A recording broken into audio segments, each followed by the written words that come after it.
Ya Allah, dosa hamba mana lagi yang belum kau ampunkan ya Allah, sehingga malam hari ini lewat hamba tak berjumpa dengan lewat kenikmatan tahajud.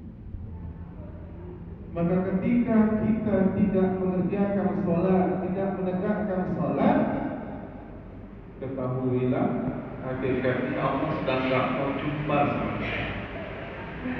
Maka bersyukurlah kita pada kesempatan kali ini kita bisa kembali membersamai saudara-saudara kita untuk melaksanakan rutinitas kita dalam kajian-kajian subuh.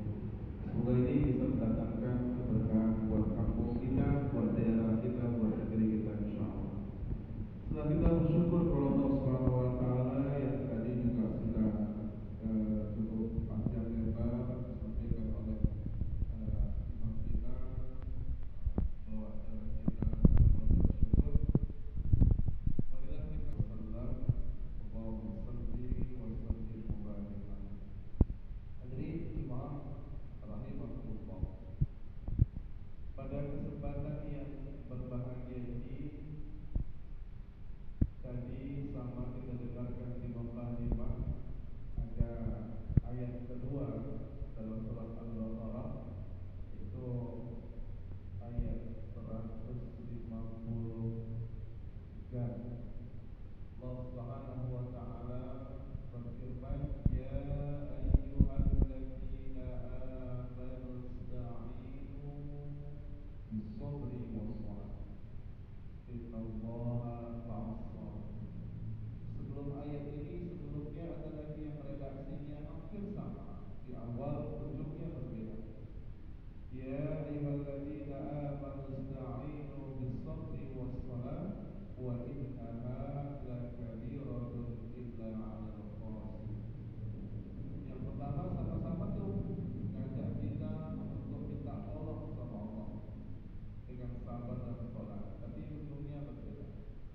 Mungkin Bapak Ibu rahimahullah bertanya di awal pertemuan ini, apakah ada di antara kita yang datang ke masjid ini yang tidak punya masalah? Angkat. Apakah ada di antara kita yang subuh datang ke masjid ini tidak punya masalah? Angkat tangan. Ada? Pak Imam ada masalah? Pak Kades ada masalah? Ibu ada masalah, Bu? Mana ada manusia yang tidak punya masalah? Semua manusia, baik anak kecil maupun orang tua, baik laki-laki maupun perempuan, orang miskin ataupun orang kaya, pejabat atau rakyat biasa, semuanya pasti punya masalah. Cuma enaknya kita yang ngaku beriman kepada Allah Subhanahu wa taala ini, ketika dikasih masalah, kita lihat masalah itu dari emasnya, bukan salahnya. Coba lihat emasnya, bukan salahnya. Kalau yang kita lihat salahnya, habis sudah Pak. Ngeluh, sedih, gelisah, galau, putus asa, atau gak punya harapan. Kok aku ya Allah? Kenapa saya ya Allah? Tapi kalau kita lihat emasnya Pak, ada harapan, ada tantangan, ada semangat, ada cita-cita yang harus dikejar.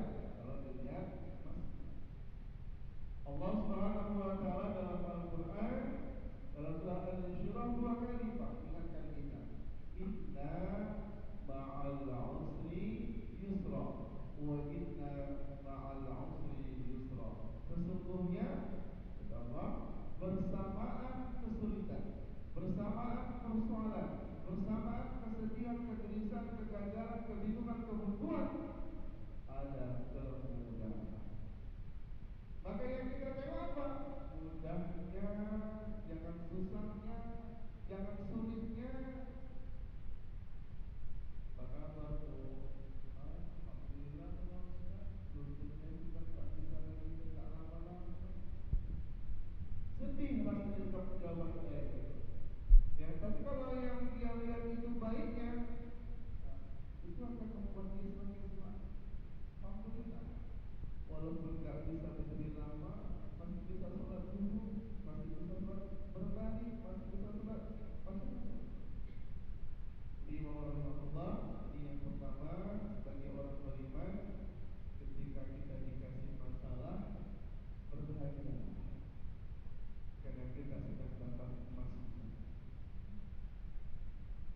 Bagaimana kita ketika dikasih masalah untuk bisa bahagia? Ya datangin Allah. Kalau Allah dah panggil kita tuh, yang aku beriman, dan siapapun yang masuk masjid Baitul Mu'minin, insyaallah pastilah orang-orang yang beriman.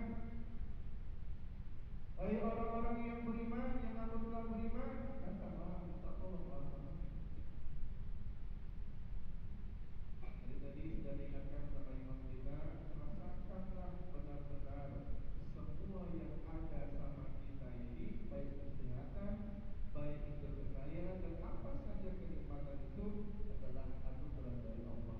Ini menguatkan tauhid kita, mengokohkan akidah kita, menguatkan semua yang harusnya betul-betul kuat, yaitu keyakinan kita kepada Allah. Jadi Allah suruh kita minta tolong Allah. Dengan apa? Dengan sabar. Yang kedua, dengan sholat. Kita enggak bicara tentang sholat dulu. Itu bicara yang pertama tentang sabar. Ibu bapak rahimahullah, berbicara tentang sabar itu ada 3 tingkatan sabar. Dan mohon maaf, izin saya sampaikan, tingkatan sabar yang paling pertama itu di bawah. Ternyata sabar ketika kita berhasil menghadapi ujian, menghadapi musibah, menghadapi cobaan. Kalau bisa lewat, itu sabar, masih sabar yang paling rendah. Padahal itu menyakitkan, Pak, menyedihkan, sempat buat kita down-downnya itu. Tapi itu masih tingkat sabar yang paling rendah. Ya. Kenapa? Karena di balik musibah itu ada kebaikan. Apa kata Rasulullah SAW? "May yuridillahu bihi khairan yusib minhu." Siapa yang Allah inginkan kebaikan pada dirinya, maka Allah akan timpakan musibah kepada dirinya. Makanya musibah itu baik, Pak, sebenarnya. Kalau kita lihat masnya ada, jangan tengok sana. Jangankan sampai ditinggal mati orang yang kita cintai, 1 atau 2 orang, bahkan kena duri saja, ridho kita pada takdir Allah, Pak. Maka Allah akan gugurkan dosa kita sebagaimana rontoknya daun-daun kering dari pepohonan. Itu baru duri. Sakit, sebut aja musibah itu sakit. Demam.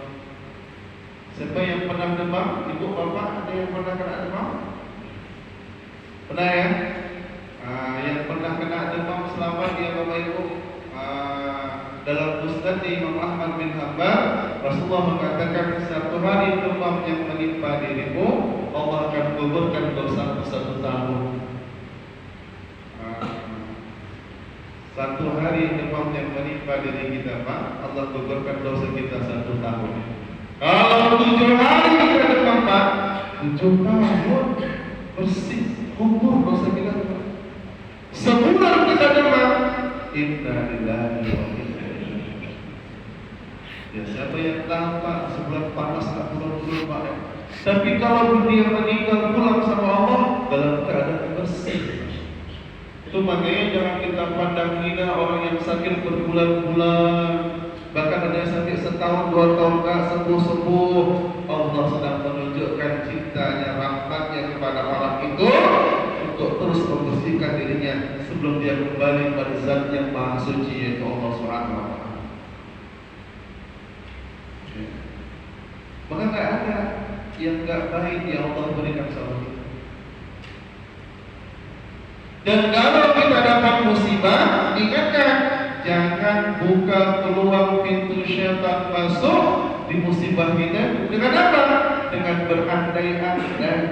Misal, Pak, meninggal ayahnya, dia dari keluarga yang ngomong, itulah katakan, seandainya dengar kata-kata, nah kayak gini ayah kita. Coba kita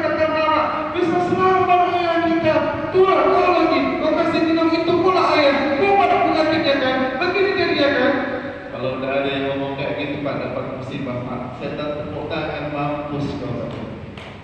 Berhasil setan mengkafirkan dia terhadap satu ayat Allah Subhanahu wa taala, wa idza ajaluhu la yastakhiruna as-sa'a wa la yastaqdimun. Kalau dah sampai ajal manusia itu Pak, enggak ada satu pun yang bisa mempercepatnya atau memperlambatnya walau sesaat. Bukan karena salah minum obat, bukan karena usaha keluarga yang enggak maksimal, dibawa kemana yang belum, dari yang mantri-mantri di kampung, ya, dari dokter-dokter di kota terdekat sampai keluar kota, sampai kemana-mana. Herbalis sudah, ini sudah, semua sudah. Bukan karena dokternya, tabibnya yang gak hebat, yang gak berkualitas, bukan. Atau bukan pula doa orang-orang saleh di tetangga alim ulama, para ustaz yang gak makbul, bukan. Tapi ketetapan Allah sudah sampai Pak, rezekinya sudah habis. Meninggal dia Pak, ya, di tengah jalan. Itulah tahapan kubur-kubur bawa kendaraan. Akhirnya apa? Kecelakaan kan, mati kan, ditabrak orang kan. Itu ucapan-ucapan yang harusnya kita mulai tinggalkan Pak. Kenapa? Matinya seseorang bukan karena ditabrak, bahkan sebelum ditabrak atau tabrakan itu sudah dicabut Allah ruhnya Pak. Makanya seolah-olah mobil tuh, sepeda motor tuh, sepeda itu jalan sendiri tanpa yang kendalikan. Karena Allah sudah tiba di sini, sudah sampai di sini. Jadi gimana? Tugas kita ketika mendapatkan musibah, ridho bil qada, terima atas ketetapan Allah. Dalam hadis qudsi Allah Subhanahu wa taala mengatakan, ya hambaku, ya abdi, kalian kuciptakan tak lain tak bukan hanya untuk menjadi hamba, menyembahku saja, maka terimalah takdirku ini. Kalau kalian mampu menerima takdirku ini, akan menjadikan dunia tunduk di bawah kaki kalian. Tapi kalau kalian tidak terima, maka kalian akan disibukkan dengan urusan dunia terus, dan memastikan kalian tidak akan mendapatkan dunia ini hanya sebatas yang kuizinkan saja kata Allah. Ya. Termasuk kehilangan sesuatu yang kita cintai, kedudukan, posisi, jabatan atau apa, tiba-tiba bergeser, tiba-tiba hilang. Apa kalimat kita Pak? Tetap alhamdulillah. Kalau dapatin sesuatu yang kita nggak suka, yang kita nggak terima, yang kita mau begini ya, mau begitu ya, yang diajarkan kepada kita Pak, alhamdulillahilladzi, alhamdulillah ala kulli halin. Segala puji bagi Allah atas segala keadaan. Tapi kalau kita dapat nikmat yang kita suka, yang kita senangi, yang kita cintai, yang kita harap-harap mendatang ya, kalimatnya alhamdulillahilladzi bi ni'matihi tatimus salihah. Ya, biar kita bisa bawa pulang kalimat ini, ajarkan sama keluarga kita. Kita ulangi sama-sama ya Bapak Ibu. Kalau dapat nikmat yang kita suka, yang kita gembira, yang kita senangin, kalimatnya alhamdulillahilladzi bi ni'matihi tatimus salihah. Kita ulangi ujungnya dulu. Tatimus salihah. Sama-sama Bapak Ibu. Tatimus salihah. Tatimus salihah. Sekali lagi sama-sama. Tatimus salihah. Tiga kali lagi. Tatimus salihah. Tatimus salihah. Tatimus salihah. Tadi pertama, alhamdulillahilladzi bi ni'matihi tatimus salihah. Itu kalau dapat nikmat yang kita suka. Kalau yang kita suka, yang kita belum bisa menerimanya, alhamdulillah ala kulli halin. Alhamdulillah ala kulli halin. Alhamdulillah ala kulli halin. Bu, ini buat ibu ya. Ada ibu yang sedikit sebelahnya hari ini pulang dari sini, suami ibu panggil ibu, sayang, sini lah. Apa? baru. Apa kalimat Ibu? Alhamdulillahilladzi bi ni'matihi tatimmus shalihat. Tapi yang apa? Abang juga punya istri baru. Loh, itu bapak yang senang kan? Kalau ibu alhamdulillah ala kulli halin, segala puji bagi Allah atas semua keadaan kita. Itu Bu. Lalu kalau dapat musibah ibu bapak rahimahullah, minta pahala dulu sama Allah. Udah kita tutup pintu setan tadi, tak boleh lagi berandai-andai. Lalu apa? Rasulullah SAW datang kepada Ummu Salamah ketika suaminya meninggal dunia. Apa kata Rasulullah? Amalkan doa ini. Doa yang mana? Setelah kalimat tarji inna lillahi wa inna ilaihi raji'un, sebelumnya tadi alhamdulillah ala kulli hal, lanjutkan dengan doa Allahumma jurni fi musibati wa akhlif li khairan minha. Ya Allah, berikan aku pahala dari musibah ini dan berikan aku ganti yang lebih baik daripadanya. Diamalkan doa ini oleh Ummu Salamah, Bu. Allah kabulkan doa Ummu Salamah. Akhirnya apa? Rasul sendiri yang menjadi istri menjadi suami Ummu Salamah. Ummu Salamah mendapatkan suami yang lebih baik daripada dirinya. Jadi ini amalan yang boleh diamalkan oleh para janda maupun para duda. Ada janda sini? Ada. Amalkan doa itu. Allahumma ajurni fi musibati wa akhlif li khairan minha. Ya Allah, berikan aku pahala dari musibah ini dan berikan ganti yang lebih baik daripadanya. Kalau bapak-bapak tak perlu saya cari, Bu, saya ganti sendiri, Bu. Kalau ibu perlu ya Bu, Allahumma ajurni fi musibati wa akhlif li khairan minha.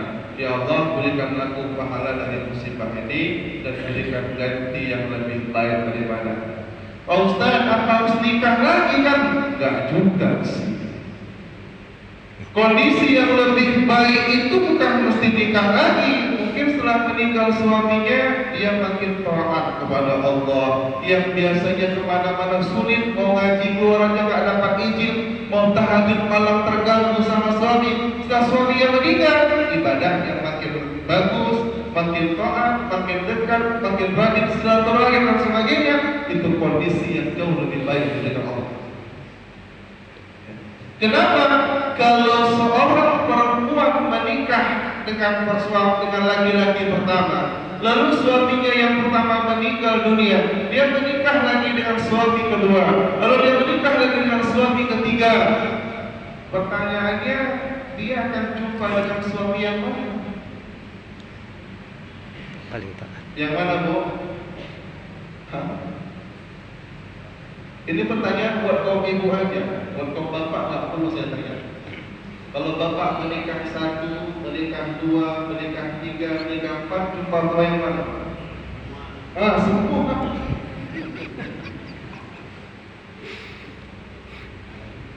Dalam hadis riwayat Imam At-Tabrani, seorang wanita yang menjadi istri, dia akan hanya berjumpa dengan suami terakhirnya nanti di surga kalau dua-duanya masuk surga.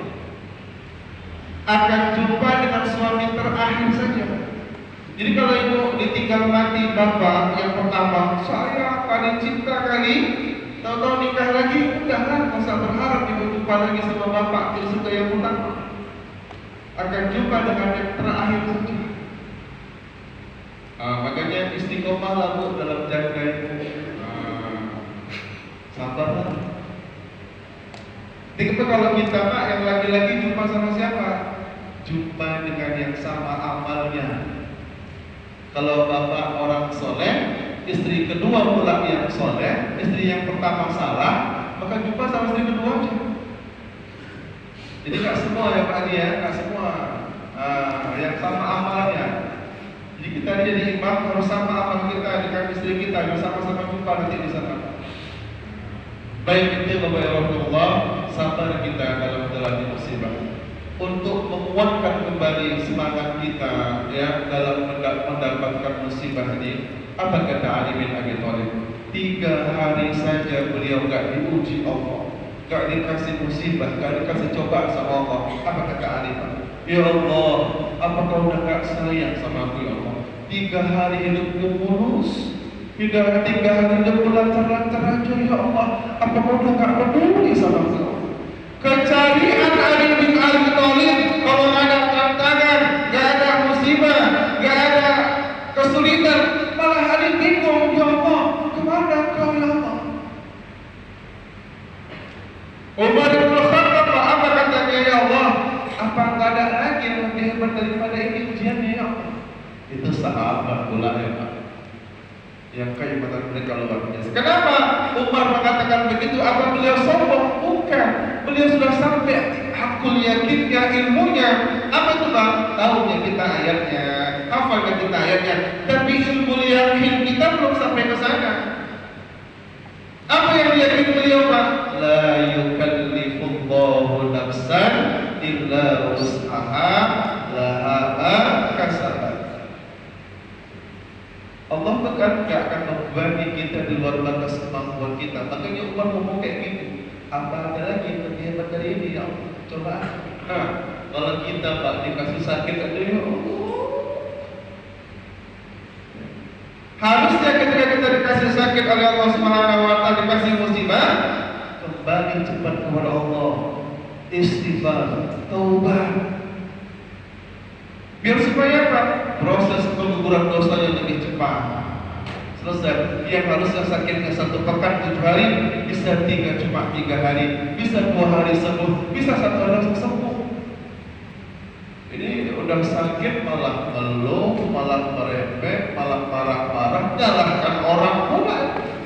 Ini gara-gara tukang es itu ditahan waktu es sakit, gigit tuh begini-begini. Oh makin lama sakitnya Pak. Oh ini gara-gara dia nih makin lama. Kenapa? Nabi Adam gak gitu ngajarkan sama kita. Dikeluarkan Allah dari surga. Apa kata Nabi Adam Pak? Rabbana zalamna anfusana. Kami yang zalim ya Allah. Padahal itu akibat bunuh rayunya iblis. Tapi Adam tak nyalakan iblis, Adam tak nyalakan Hawa, tapi Adam angkat tangan kepada Allah. Allah bimbing dia. Rabbana zalamna anfusana. Ya Allah, kami yang zalim ya Allah. Makanya Pak, kalau ini suami, ini istri bertengkar Pak, agar cepat selesai, udahlah kita yang laki-laki nih Pak. Iya deh, abang yang salah, gak ribut Pak. Kenapa?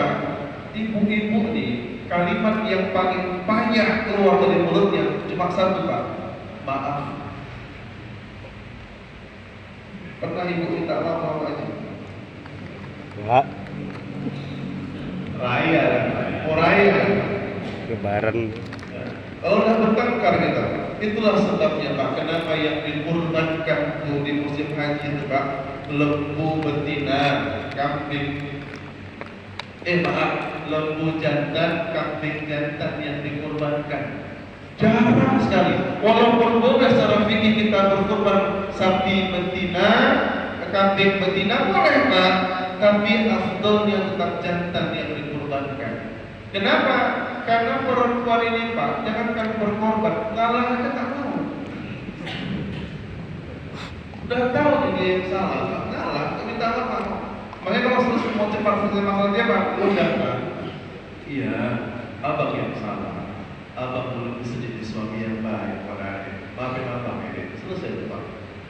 Kalau kau ya kau kasih.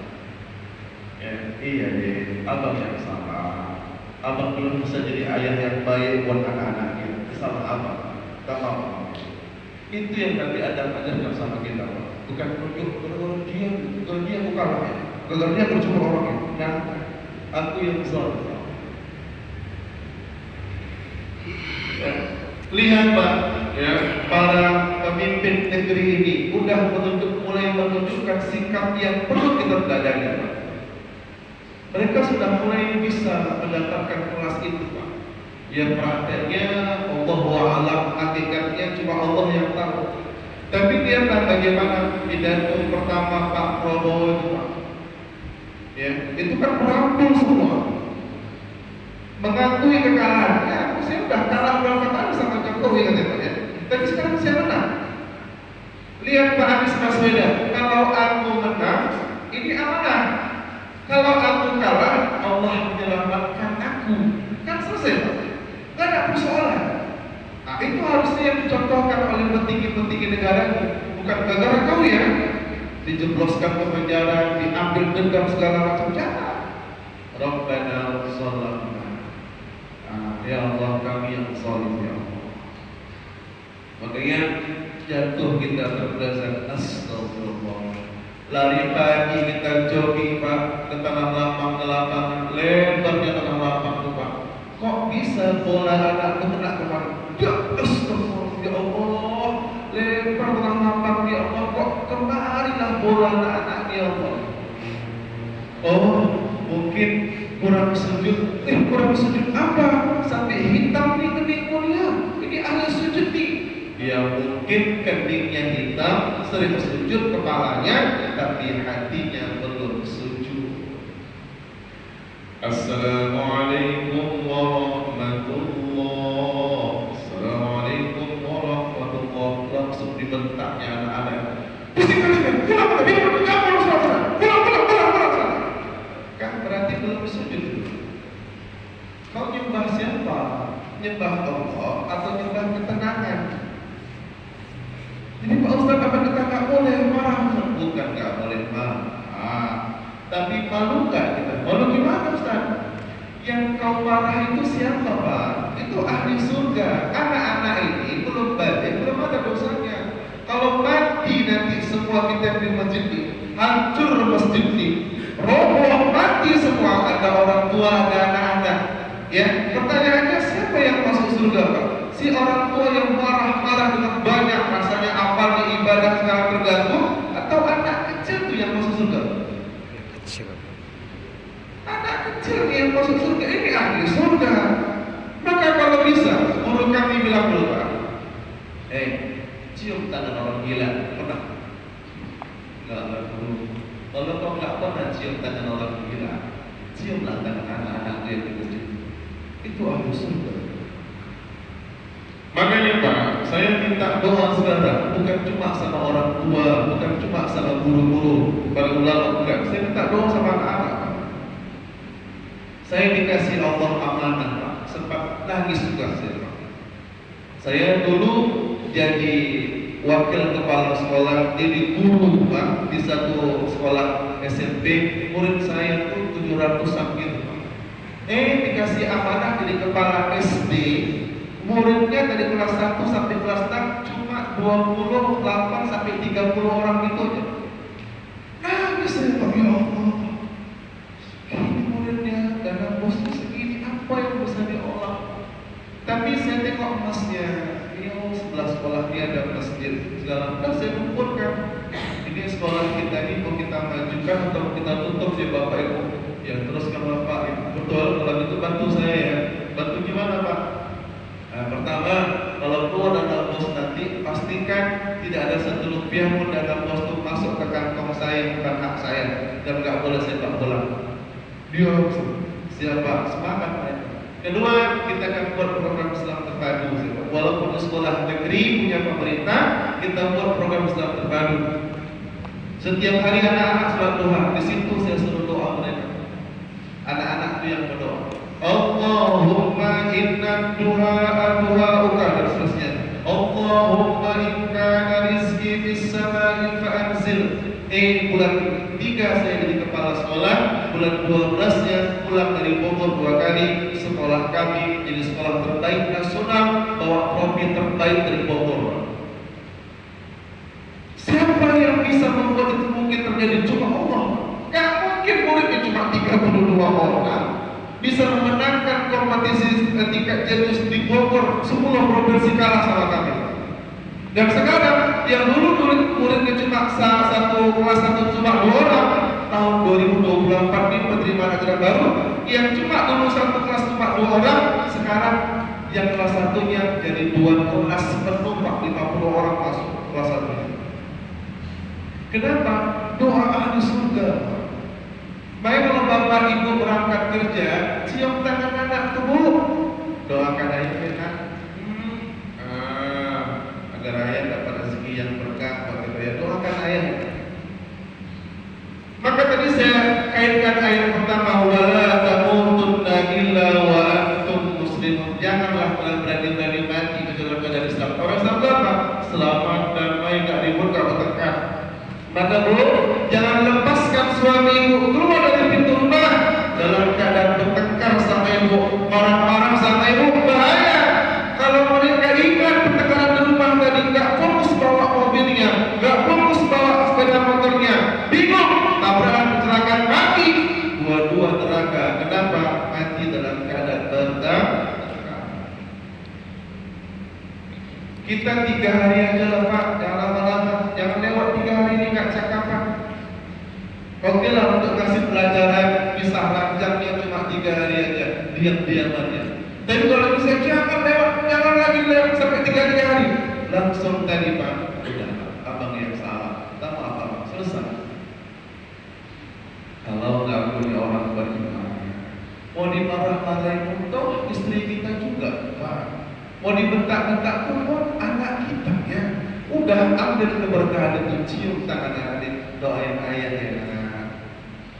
Malam tidur Pak, ini di ubun-ubunnya ini doakan Allahumma faqihhu fiddin wa 'allimhu tadbir.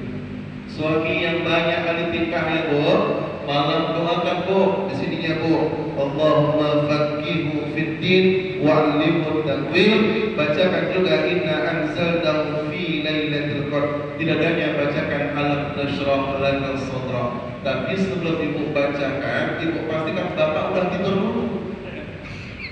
Jangan makan sendiri yang ini Bu. Bu bacakan alam nashrah laka sadra. Pastikan bapak udah tidur dulu. Setengah 7 aja.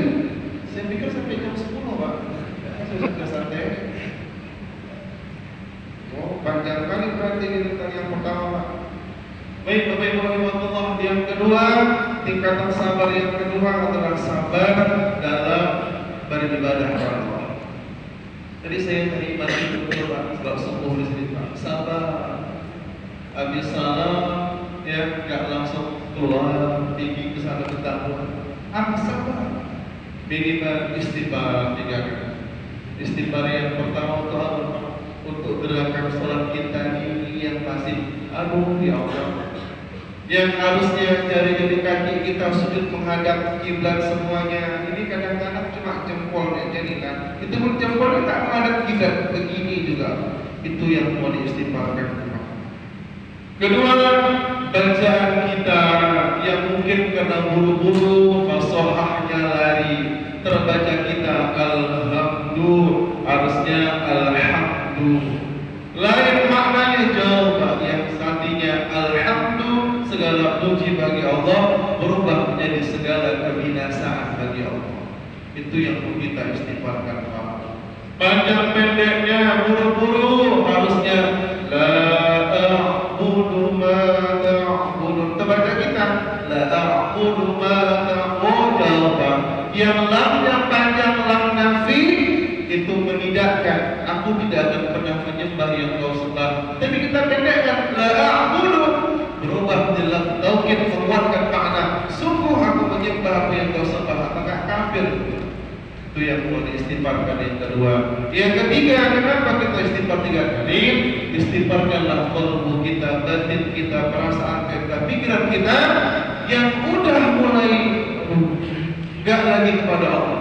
Karena kata Rasulullah, sholatku dapat 1/8, dapat 1/6, dapat separuh. Tergantung apa? Tergantung qalbu kita ingat kita dalam berdoa. Aqimis sholat pada dzikri. Ini sekarang kenapa? Dari takbiratul ihramnya bagus, Allah mulai baca Fatihah, mulai uskur kaza, katakan zat setan tadi Pak. Ingat ini. Wah, udah hari Ahad kan? Arab masa apa ini? Wah, teringat. Bangkit dari sujudnya, ini nanya. Dia rakaat kedua apa ketiga? Rakaat kedua apa ketiga? Kan pernah kita ngalamin kayak gitu. Itulah yang namanya istighfar. Dan terakhir Pak, bentuknya yang setelah kita baca istighfar, tahlil, macam-macam, dan kita membaca kalimat tasbih 33 kali, tahmid 33 kali, takbir 33 kali, dan melanjutkan dengan tahlil lagi Pak. Sabar. Pertanyaannya, kenapa harus 33 kali tasbihnya? Kenapa gak cukup 10 kali aja? Kenapa gak cukup 3 kali aja? Ingat Pak, pertama kali Allah perintahkan 50 waktu sholat. Andai gak dikurangin Allah, andai Nabi Musa, ini ada lagi Pak. Nabi Musa gak minta, Nabi Allah untuk minta keringanan Pak, maka kita ini gak perlu kerja Pak. Ya, udah sholat aja 50 waktu. Gak perlu jadi gubernur, gak perlu presiden, gak perlu bupati, gak perlu guru. Kenapa? Kita udah di surga. Oh gak kemana-mana. 50 waktu bagi 24 jam, mana sampai setengah jam. Sholat aja udah kita. Kita gak perlu apa-apa lagi, udah surga buat kita. Nah, jadi dikurangi 35 waktu itu pun nilainya sama dengan 50 waktu. Lalu yang 5 waktu ini kan cuma 17 rakaat. Nah, coba Bapak tambahkan 17 tambah 33 berapa jumlahnya? Tetap 50. Itulah kenapa jangan tinggalkan subhanallah, subhanallah, subhanallah 33. Sabarlah dalam beribadah. Dalam berdoa pun sabarlah, jangan buru-buru. Bahkan dalam memberikan hutang kepada orang lain pun sabarlah. Dalam mendengarkan tausiah sabarlah. Saya sabar Pak, kayak jam 10-an. Sabar ya Pak. Sabar Pak. Sedikit lagi. Pak, izin ya. Saya minta izin waktu dia lagi. Siapa yang pernah kasih pinjam uang sama orang lain ada? Ada yang pernah ngutangin duit? Ada ya? Nah, Pak Haji Jakaria pernah pinjamkan uang 1 juta sama orang? Pernah? Anggaplah pernah ya. Berapa lama? Sebulan Pak Ustaz. Selama sebulan Bapak pinjamkan uang itu dan belum dikembalikan ya Pak. Selama sebulan pernah. Bapak pinjamkan uang 1 juta. Jatuh temponya sebulan. Mulai besoknya Pak, Bapak dikasih Allah pahala sedekah 1 juta. Besok lagi sedekah 1 juta. Setiap hari Bapak dikasih pahala sedekah sebanyak uang yang Bapak pinjamkan itu sama orang lain. Masih meremut juga. Masih jelek juga utang yang dipinjamkan orang lain. Kalau 1 juta Bapak pinjamkan, kalau 10 juta, setiap hari Bapak dikasih pahala sedekah 10 juta, sampai orang itu berhutang sama kita. Apa ada Tuhan yang lebih pemurah daripada itu Pak? Apa ada Allah Tuhan yang lebih penyayang memberi kepada kita? Tidak ada Pak. Pernah kita beri Pak tiap hari 1 juta, berdoa. Tapi kalau kita ngasih pinjam sama orang, pahalanya jauh lebih besar daripada kita bersedekah biasa. Bapak masukkan nih Pak 10.000, 20.000, jadi 100.000, ya sekali itu aja pahalanya. Tapi kalau Bapak kasih pinjam sama saudaranya, ya kakaknya, abangnya pinjam Pak, selama belum dipulangkan ya duit itu Pak, selama itulah Allah kasih pahala nilai sedekah yang sama dengan uang itu. Kalau lewat jatuh temponya macam mana Ustaz? Jadinya sebulan, sudah lewat sebulan. Sejak lewat jatuh temponya, Allah lipat gandakan lagi pahalanya. Yang harusnya Bapak dapat pahala sedekah 1 juta setiap hari. Sejak lewat tanggal itu Pak, Allah kasih Bapak pahala sedekah 2 juta setiap hari. Masih ngeluh juga, diutangin orang, gak dipulangin orang. Kan bicara iman, jadi Pak, ya kalau beriman bahagia kita, lapang kita. Kalau enggak, ada ibu-ibu yang ngomong, Ustaz iyalah, mungkin sama Ustaz ini kecil, tapi sama saya besar Pak Ustaz. Berapa harganya Bu? Ya kalau hitung kan Pak Ustaz, ada juga 15 juta diutang sama aku Ustaz. Oh, yang buat aku gak ikhlaskan Pak Ustaz, lakinya pegawai, bidinya pegawai, gak dipulanginnya Ustaz. Macam mana aku mau ikhlas? Katanya.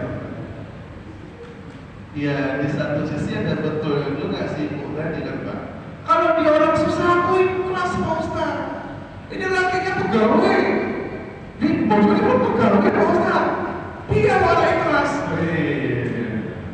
Tapi setelah saya kasih 5 agak lapang di sini.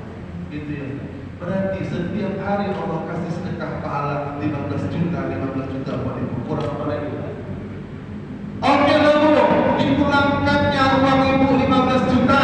Tapi suami ibu penyakitan, anak buat masalah. Oh ibu, ya enggak Pak Ustaz. Ya udah terima itu saja. Doakan, maka sabarlah. Masih belum juga. Nah, makanya inilah perlu ilmu ikhlas, perlu kita kaji ulang-ulang kaji, Pak, agar kita bisa menerima ketentuan Allah.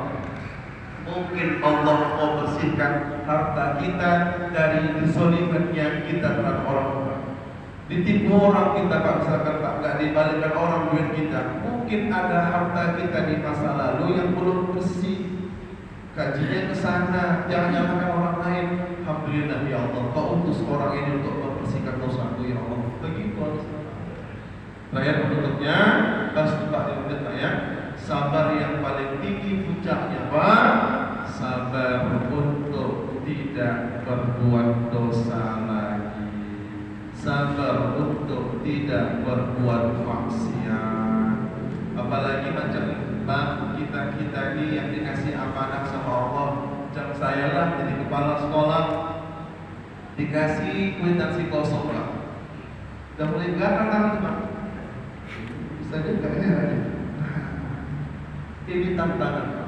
Maka Rasulullah SAW ketika sahabat baru pulang dari perang Badar, apa kata Rasulullah? Kalian baru pulang dari peperangan yang kecil. Padahal perang Badar dahsyatnya, 300 kaum muslimin menghadapi 1000 lebih kaum kafir musyrikin, Pak. Bukan apa perang Badar Pak, dahsyatnya Pak. Dan itu masih perang kecil kata Rasulullah. Karena kita menghadapi peperangan yang besar, apa itu Pak? Perang melawan nafsu diri kita sendiri. Disuruh sholat sanggup, tapi untuk gak korupsi gak sanggup Pak. Ya macam mana lah Pak Ustaz? Kalau aku gak ambil ini nutupin ini macam mana laporannya ini udah kayak gitu penting banget Ustaz, penting banget. Ini Pak, ibu butuh kesabaran Pak. Nah, kalau udah di birokrasi nih Pak, mau gak mau Pak. Kenapa? Ada yang memang kita gak bisa kuitansikan. Ini kata guys. Ada kadang-kadang yang gak bisa dilaporkan ya. Ujung-ujungnya ya datanglah rekanan belanja di kwitansi 200 juta, dalam bayar aja Mas 50. Kan gitu. Yang keuntungan itu untuk nutupin yang sana, nutupin yang situ. Belum lagi datang bos katanya tadi Pak. Untuk sana, untuk itulah dunia birokrasi. Itulah yang mau kita rubah, sabar rubah itu.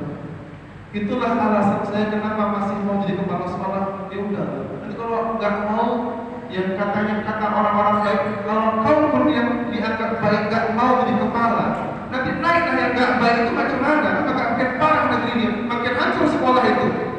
Iya, mulai. Ya udah, terserah Allah aja. Selagi dikasih amanah, jalankan. Kalau dicopot, ya udah berarti Allah kasih lebih baik. Itu aja. Sabar untuk tidak kembali buat maksiat. Sabar Bu untuk gak lagi marah-marah sama suami, gak lagi merepet sama suami. Ini yang berat Bapak Ibu. Jadi kalau musibah tadi Pak, gak ada pilihan, ya harus sabar. Kalau gak sabar juga udah terjadi, mau bilang apa? Gitu ya Bapak Ibu Allah. Demikian kita simpulkan ada 3 tingkatan sabar itu. Ya, yang pertama sabar dalam menghadapi musibah. Jadi sudah dikit-dikit sudah dapat ilmunya. Yang kedua sabarlah dalam beribadah kepada Allah. Kita ini Pak harus jadi penikmat agama. Karena kita bilangkan tadi alhamdulillahilladzi bi ni'matihi. Ya Allah, segala puji bagi nikmat-Mu ya Allah. Nikmat yang mana yang paling besar? Nikmat beragama ini. Maka agama yang harus kita nikmatin Pak. Jangan cuma jadi pelaku agama tapi nggak berhasil menjadi penikmat agama. Maka ketika disuruh perintah Allah nikmatin sholat kita, nikmatin zikir kita, nikmatin puasa kita, nikmatin haji umroh kita, nikmatin silaturahim kita, nikmatin ceramah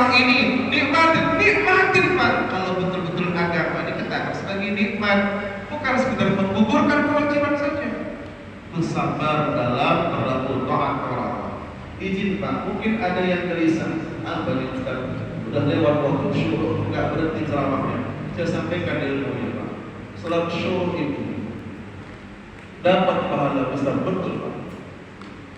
Tapi ilmu itu lebih utama pahalanya daripada salat syuruh itu. Majelis ilmu itu Pak lebih besar. Menghadiri majelis ilmu itu Pak, itu seolah-olah Bapak mengerjakan 100 rakaat. Salat syuruh itu berapa rakaat? 2. Pernah Bapak salat 100 rakaat? Satu hari, satu waktu. Yang 20 rakaat masih pilih yang 11 rakaat. Apalagi yang 100 rakaat ini majelis ilmu ini Pak, luar biasa pahala. Bukan nggak ngerti Ustaznya salat syuruh lewat segala macam, tapi ini ilmu Pak, itu lebih utama manfaatnya daripada kita melakukan sholat syuruh. Ya, nah, jadi kalau Bapak mau balik salat syuruh, ya silahkan, nggak ada masalah ya. Jadi kita itu lebih supaya nanti jangan muncul buruk sangka. Oh, ini Ustaz, apa enggak?